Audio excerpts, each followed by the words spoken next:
আসসালামু আলাইকুম। আমরা সবাই জানি পোল্যান্ড ইউরোপের একটি উন্নত দেশ। এদেশের জীবনযাত্রার মান খুবই নান্দনিক, আর তাই আমরা কম বেশি সবাই খুব আগ্রহ প্রকাশ করি দেশটিতে যাওয়ার জন্য। পোল্যান্ডের রাজধানী এবং বৃহত্তম শহরের নামটি হচ্ছে ওয়ারশ। দেশটির মোট আয়তন প্রায় 3,12,680 বর্গ কিলোমিটার এবং 2014 সালের আদমশুমারি অনুযায়ী দেশটির মোট জনসংখ্যা প্রায় 3,84,83,957 এবং দেশটির মাথাপিছু আয় প্রায় 12,300 মার্কিন ডলার। পূর্ব ইউরোপের পোল্যান্ড ব্যস্ততম শহর। দ্বিতীয় বিশ্বযুদ্ধের সময় জার্মানি ইহুদি সংখ্যাগরিষ্ঠ দেশ পোল্যান্ড দখল করে নেয়। দ্বিতীয় বিশ্বযুদ্ধে নাৎসি বাহিনীর কৃতক ব্যাপক পরিসরে ইহুদি নিধন ইতিহাসের বীভৎসতার চিহ্ন হয়ে রয়েছে। পোল্যান্ডে অসংখ্য দর্শনীয় স্থান রয়েছে। প্রিয় বন্ধুরা, আজকের এই ভিডিওতে আমি আপনাদেরকে জানাবো পোল্যান্ড যেতে কত টাকা লাগে, পোল্যান্ড ওয়ার্ক পারমিট ভিসার আবেদন করার নিয়ম, ওয়ার্ক পারমিট পেতে কতদিন সময় লাগে, পোল্যান্ডে কি কি কাজ পাওয়া যায়, ওয়ার্ক পারমিটের সময়সীমা কতদিন, কি কি ডকুমেন্টস লাগবে, পোল্যান্ড ইমিগ্রেশনে কি কি প্রশ্ন করবে। এই ভিডিওতে আপনাদেরকে আমি বিস্তারিত জানানোর চেষ্টা করব। আর আপনারা যদি সরকারি খরচে ইউরোপের যে কোনো দেশে যেতে চান, অর্থাৎ বয়েসেলের মাধ্যমে, তাহলে অবশ্যই আপনারা আমাদের এই চ্যানেলটিকে সাবস্ক্রাইব করে রাখুন। যখনই বয়েসেলের আপডেট আসবে সাথে সাথে আপনাদেরকে বিস্তারিত আমার এই চ্যানেলে জানিয়ে দেওয়ার চেষ্টা করব।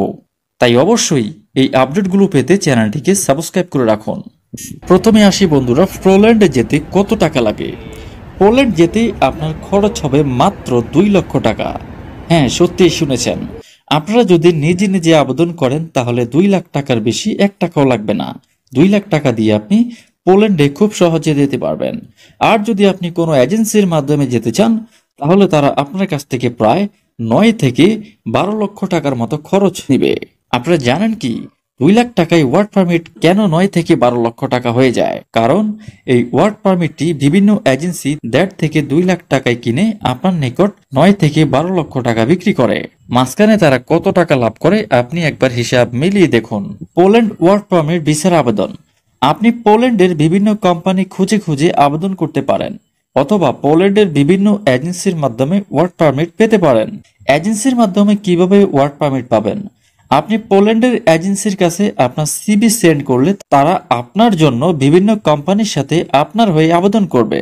যদি কোনো কোম্পানি আপনার সিভি দেখে পছন্দ করে তখন তারা সেই এজেন্সিকে জানাবে এবং আপনার সাথে ভিডিও কলে যোগাযোগ করবে। তাদের সাথে যদি আপনার ইন্টারভিউ সেশনটা ভালো হয়ে যায় তখন তারা আপনার সিভি পোল্যান্ডের সিলেক্টর অর আর্টেনিকে সাবমিট করে দিবে।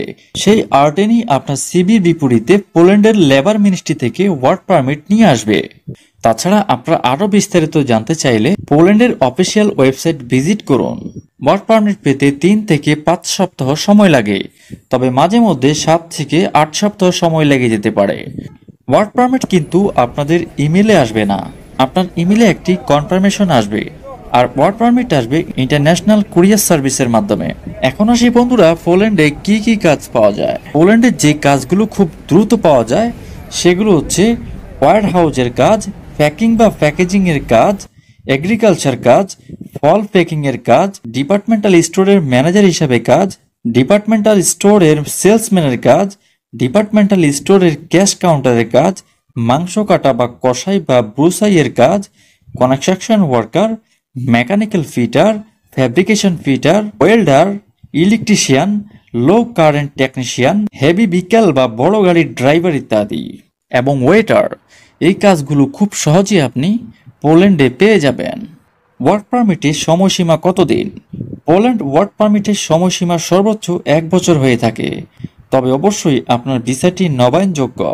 কোম্পানির সাথে আপনার যদি ভালো একটি সুসম্পর্ক থাকে এবং আপনার কাজের পারফরম্যান্স যদি তাদের সন্তুষ্ট করতে পারে তাহলে অবশ্যই তারা আপনার ভিসা নবায়ন করবে। পোল্যান্ডে ভিসার জন্য আপনার প্রয়োজনীয় যে ডকুমেন্টসগুলো লাগবে সেটি হচ্ছে আপনার সদ্য তোলা রঙিন ছবি লাগবে, পুলিশ ক্লিয়ারেন্স সার্টিফিকেট লাগবে, পাসপোর্ট কমপক্ষে 6 থেকে 1 বছর মেয়াদ হতে হবে, শিক্ষাগত যোগ্যতা কমপক্ষে ইন্টারমিডিয়েট পাস হতে হবে, পরিপূর্ণ তথ্য দিয়ে একটি সিভি তৈরি করতে হবে, অবশ্যই সেটা ইউরোপিয়ান স্টাইলে হতে হবে। নাম্বার 6, একটি আকর্ষণীয় কভার লেটার লাগবে। এই কভার লেটারটি অবশ্যই ইউরোপিয়ান স্টাইলে তৈরি করার চেষ্টা করবেন। আপনাদের সুবিধার্থে আমার এই ভিডিও ডেসক্রিপশন বক্সে কভার লেটারের একটি লিঙ্ক দিয়ে রাখবো। খুব সহজে আপনারা সেটা দেখে আপনার মন মতো তথ্য দিয়ে আপনি ইউরোপিয়ান স্টাইলে একটি কভার লেটার তৈরি করে নিতে পারবেন। মনে রাখবেন, পাসপোর্টের প্রতিটি পেজই স্ক্যান করে তাদের দিতে হবে। আপনি যদি প্রবাসী হয়ে থাকেন তাহলে এই নিয়মেই পোল্যান্ডের ওয়ার্ক পারমিটের জন্য আবেদন করতে পারবেন। সর্বশেষ বন্ধুরা, পোল্যান্ড ইমিগ্রেশনে কি ধরনের প্রশ্ন করে? পোল্যান্ডে আপনি প্রথমবার অথবা একাধিকবার যদি গিয়ে থাকেন, অবশ্যই আপনাকে পোল্যান্ড এয়ারপোর্টে ইমিগ্রেশন সাধারণ কিছু জিজ্ঞাসাবাদ করা হবে। যেমন আপনি পোল্যান্ড প্রথম নাকি এর আগেও পোল্যান্ডে এসেছেন, কোথায় থেকে এসেছেন, আপনার কোম্পানির নাম, জব পোস্টিং কোথায়, বাসস্থান কোথায় ইত্যাদি আপনাকে প্রশ্ন করতে পারে। সর্বশেষ আপনাদেরকে যেটা আমি সাজেস্ট করব সেটা হচ্ছে অবশ্যই কোনো রিক্রুটিং এজেন্সির কাছে আপনার ফাইল জমা দেওয়ার আগে অবশ্যই এজেন্সির লাইসেন্স আছে কিনা, সরকারি লাইসেন্স আছে কিনা সেটা একবার যাচাই করে নেবেন। খুব সহজে যাচাই করা যায়। আমি প্রবাসী অ্যাপসে চলে যাবেন, সেখানে আপনি খুব সহজেই এজেন্সির লাইসেন্স নাম্বার বের করতে পারবেন এবং তারা ইউরোপে লোক পাঠায় কিনা সেটা একবার যাচাই করে দেন আপনি পাসপোর্ট জমা করবেন। বলেও দালালের কাছে কখনোই আপনার পাসপোর্ট বা টাকা পয়সা জমা দিবেন না, এতে করে আপনার সময় এবং অর্থ দুটোই নষ্ট হবে। আশা করি সকলে বুঝতে পেরেছেন। কারো কোনো প্রশ্ন থাকলে কমেন্ট বক্সে কমেন্ট করতে পারেন। সকলে ভালো থাকবেন। ইউরোপের সকল দেশের আপডেট তথ্য পেতে চ্যানেলটিকে সাবস্ক্রাইব করে রাখুন।